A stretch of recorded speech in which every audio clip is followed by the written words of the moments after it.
Hello all, welcome back to my channel mom's kitchen Telugu. ఎలా ఉన్నారండి అందరూ? నేనైతే చాలా బాగున్నానండి. మీరు కూడా బాగున్నారని అనుకుంటున్నాను.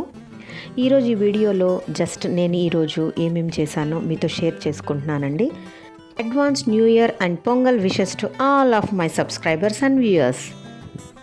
సంక్రాంతి వస్తుంది అంటేనే ముగ్గులు ఇల్లంతా నిండిపోతాయి కదా. మా మెయిడ్ కూడా చక్కటి ముగ్గులు వేస్తుందండి. ఆ ముగ్గుల్లో మళ్ళీ గొబ్బెమ్మను పెట్టి చుట్టూరా పూలు పెట్టి భలేగా అలంకరిస్తుందండి. సూపర్గా ఉంటాయి. నాకు చాలా ఇష్టం. అందుకే బాగా ఇళ్ళకి గడపకు పసుపు కుంకం పెట్టి కలర్ ముగ్గులు వేసుకొని గొబ్బెమ్మను పెట్టుకుంటాం. మనసుకు చాలా ఆనందంగా ఉంటుంది కదండి ఇలా ఉంటే. ఫ్రెండ్స్, ఇలా కాసేపు చక్కగా ముగ్గులు వేసుకొని చెట్లను చూసుకుంటూ పూచిన పువ్వుల్ని చూస్తూ హ్యాపీగా ఇంకా డైలీ యాక్టివిటీలోకి వచ్చేసానండి. అంటే మన ప్రపంచంలోకి వచ్చేసాను. That is kitchen. ముందు నా ఎనర్జీ బూస్టర్ టీతో మొదలవుతుంది నా డే. ఆ తర్వాత చకచక పిల్లలకి ఏం కావాలో, లంచ్ బాక్స్కి ఏం ప్రిపేర్ చేయాలో కూడా అన్నీ ముందుగానే ప్లాన్ చేసి పెట్టేసుకుంటానండి. ముందు రోజు నైట్ పిల్లల్ని అడిగితే వాళ్ళు ముల్లంగి సాంబార్ కావాలన్నారు.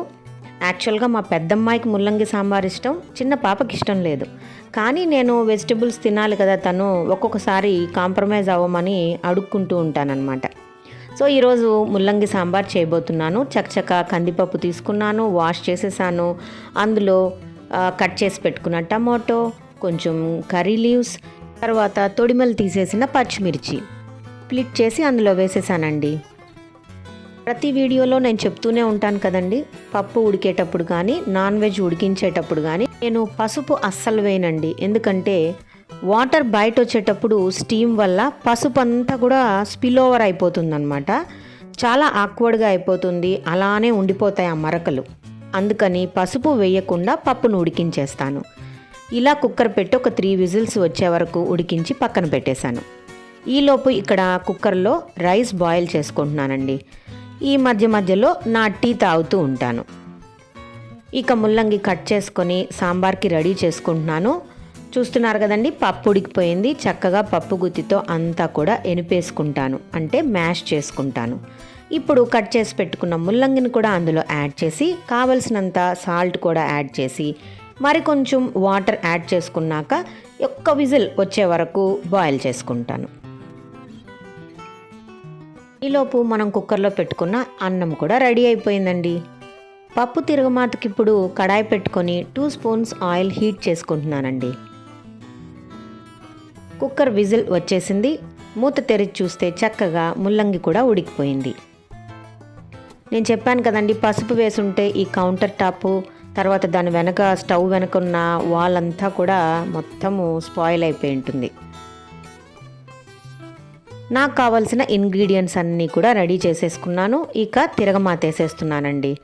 ఆయిల్ వేడెక్కాక ఒక 2 స్పూన్స్ ఉద్దిపప్పు ఆవాలు, ఒక 1/2 స్పూన్ మెంతులు, 1 స్పూన్ జీలకర్ర, 2 ఎండుమిర్చి స్ప్లిట్ చేసి వేశాను, 3 వెల్లుల్లి పొట్టు తీసి దంచి వేసుకున్నానండి. ఇక ఇందులోనే కరివేపాకు, కట్ చేసి పెట్టుకున్న ఆనియన్ ముక్కలు కూడా వేసి దోరగా వేయించుకుంటున్నాను. ఆనియన్స్ త్వరగా వేగాలంటే అందులో కాస్త సాల్ట్ యాడ్ చేసుకోవాలి. కలర్ఫుల్గా రావాలంటే కొంచెం పసుపు యాడ్ చేయాలి. చూసారు కదా, నేను పప్పు బాయిల్ చేసేటప్పుడు వేయకుండా తిరగమాతలో యాడ్ చేశాను. అన్నట్లు మీకు చెప్పాల్సిన విషయం, ఈ టామరిన్ పల్ప్ అండి, చాలా బాగుంటుంది, ఈజీ కూడా. చింతపండు నానబెట్టి గుజ్జు తీసి ఈ ప్రాసెస్ అంతా లేకుండా రెడీమేడ్ టామరిన్ పల్ప్ తెచ్చేసుకుంటే మనలాంటి ఎంప్లాయీస్కి చాలా ఈజీ. ఎంప్లాయీసే కాదు, ఇంట్లో ఉండే హౌస్ వైఫ్స్కి కూడా చాలా ఈజీ టిప్ అండి ఇది. సో సాంబార్ ఉడికిపోతుంది. కొద్దిసేపు ఉడికాక అందులో కావాల్సిన పౌడర్ స్పైసెస్ అంటే చిల్లీ పౌడర్, కొరియాండర్ పౌడర్, ఇంకొంచెం పసుపు, కావలసినంత సాల్ట్ యాడ్ చేసేసుకున్నాను. ఇక సాంబార్ రెడీ అయిపోయిందండి. లూజ్గా ఉంటే సాంబార్, థిక్గా ఉంటే పప్పు. లూజ్గా ఉన్న సాంబార్ని మనం ఇడ్లీలోకో దోశలోకో తినచ్చు. థిక్గా అయ్యాక ఆ పప్పుని మనం అన్నంలోకి తినచ్చు. ఇలా కొన్ని హ్యాక్స్తో మన లైఫ్ని అడ్జస్ట్ చేసుకుంటూ వెళ్ళిపోవాల్సిందే అండి. ఇప్పుడు ఇడ్లీ పిండి కలుపుకున్నాను. పిల్లల కోసం చిన్న ఇడ్లీలు ప్రిపేర్ చేస్తున్నానండి. బటన్ ఇడ్లీ అంటాం కదా, అదనమాట. వీటికి సపరేట్ ఇడ్లీ ప్లేట్స్ ఉంటాయి, అది ఇంకొకసారి ఎక్స్ప్లెయిన్ చేస్తాను. ఇలా కాస్త స్టీమ్ చేసుకోవడానికి కాస్త వాటర్ యాడ్ చేసి డైరెక్ట్గా ప్లేట్స్ పెట్టేయకుండా ఒక చిన్న క్యారియర్ గిన్నె పెట్టాను. దానిపైన ఈ ఇడ్లీ ప్లేట్స్ పెట్టానండి. ఇడ్లీస్ ప్రిపేర్ అయిపోయాయి. ఇప్పుడు ఇది మా పాపకి ఇచ్చేస్తాను. తర్వాత నేను వాళ్ళకి లంచ్ ప్యాక్ చేయాలండి.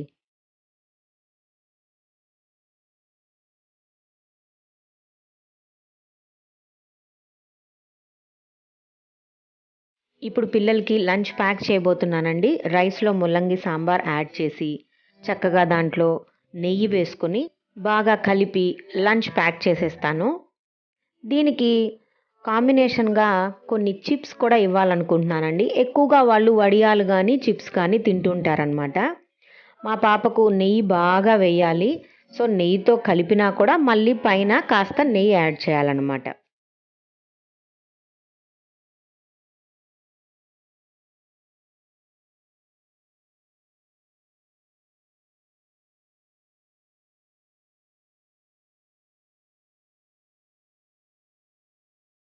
ఇక మా అమ్మాయికి బ్రేక్ఫాస్ట్ ఇచ్చేస్తున్నాను.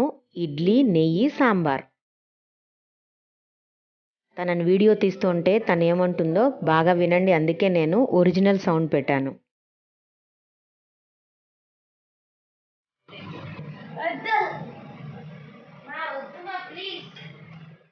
పిల్లలు బయలుదేరాక మళ్ళీ ఒక కప్ హాట్ టీ. నేను చూపించే ఈ ఐటెం గురించి నేను తర్వాత వీడియోలో మీకు డిస్క్రైబ్ చేస్తానండి. వెరీ యూస్ఫుల్ అన్నమాట. ఇక ఫ్రెష్ అప్ అయ్యాక వెంటనే పూజ. చక్కగా మనశ్శాంతిగా పూజ చేసుకుంటాను.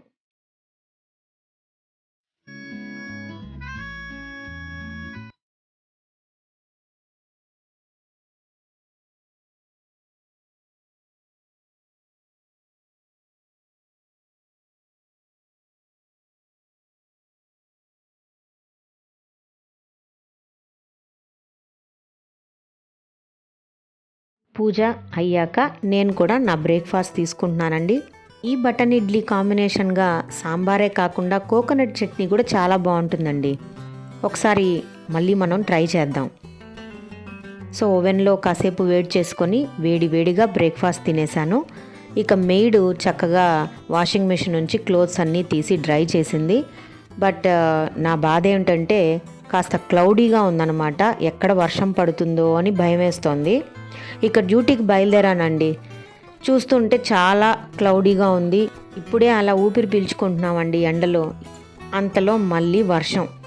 అందులో ఆ బట్టలన్నీ తడైపోతాయేమో అని చాలా భయంగా ఉంది. మీన్వైల్ మధ్యలో ఆన్ ది వేలోనే నాకు కొంచెం పనుంది. ఇక్కడ కాంక్రీట్తో విగ్రహాలు, చిన్న చిన్న బొమ్మలు, స్టాచ్యూస్ తయారు చేసే ప్లేస్ అన్నమాట. ఇంటికి దగ్గరలోనే ఉంది. కొన్ని మెజర్మెంట్స్ ఇచ్చాను. నాకు అవసరమైన ఒకటి చేయమన్నాను. దీని గురించి నేను నెక్స్ట్ వీడియోలో మీతో డీటెయిల్డ్గా మాట్లాడతాను. ఇక్కడ చాలా బాగుంటాయండి. చాలా బాగా చేస్తారు ఇలాంటి విగ్రహాలు వాళ్ళు. అంతే అండి, డ్యూటీ నుంచి ఈవినింగ్ ఇంటికి వచ్చాను. ఇంటికి వచ్చి చూసేసరికి నేను అనుకున్నట్లే అయింది. విపరీతమైన వర్షం అండి. బట్టలన్నీ కూడా తడిచి ముద్దయిపోయాయి. ఇక మా పని చూడండి. ఆడవాళ్లకు పని తెగదండి. ఎక్స్టెండ్ అవుతూనే ఉంటుంది.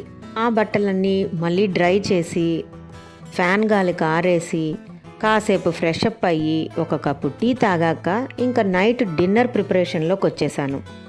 చూస్తున్నారు కదా, నేను పచ్చి వేరుశనగ పప్పులు కొన్ని ఉంటే కొన్ని మాత్రం వేయించి పొట్టు తీసి రెడీగా పెట్టుకుంటానండి. ఎప్పుడు పచ్చడి కావాలన్నా, ఎప్పుడు పొళ్ళు కావాలన్నా ఈజీగా త్వరగా తయారు చేసుకోవచ్చని. ఇది కూడా మంచి కిచెన్ హ్యాక్ అండి. నేను ఆల్రెడీ నా ప్రీవియస్ వీడియోస్లో ఎలా మీల్ ప్రిపరేషన్ ఈజీగా టైమ్లీగా చేసుకోవచ్చో డీటెయిల్డ్గా చూపించాను. ఒకసారి వాచ్ చేయండి. చూస్తున్నారు కదండి, నేను శనగ్గింజల పచ్చడి, వేరుశెనగ చట్నీ, పల్లీ చట్నీ ఏ విధంగా అనొచ్చు, మొత్తానికి గ్రౌండ్ నట్ చట్నీ ప్రిపేర్ చేశాను. వేడి వేడి దోశలు చేస్తున్నానండి. ఇక మా డిన్నర్ ఇదే అన్నమాట, దోశ శనగ్గింజల చట్నీ. మంచి వర్షంలో వేడివేడి దోశలు లాగించేసి ఇక ఈ డేని ఫినిష్ చేసామండి. టీవీ చూస్తూ హ్యాపీగా ఎంజాయ్ చేసాం. సో ఫ్రెండ్స్, ఈ వీడియో నచ్చినట్లయితే లైక్ చేసి షేర్ చేసి నా ఛానల్ని సబ్స్క్రైబ్ చేసుకోండి. మరిన్ని వీడియోస్తో మీ ముందుంటుంది Mom's kitchen Telugu. Bye bye, take care.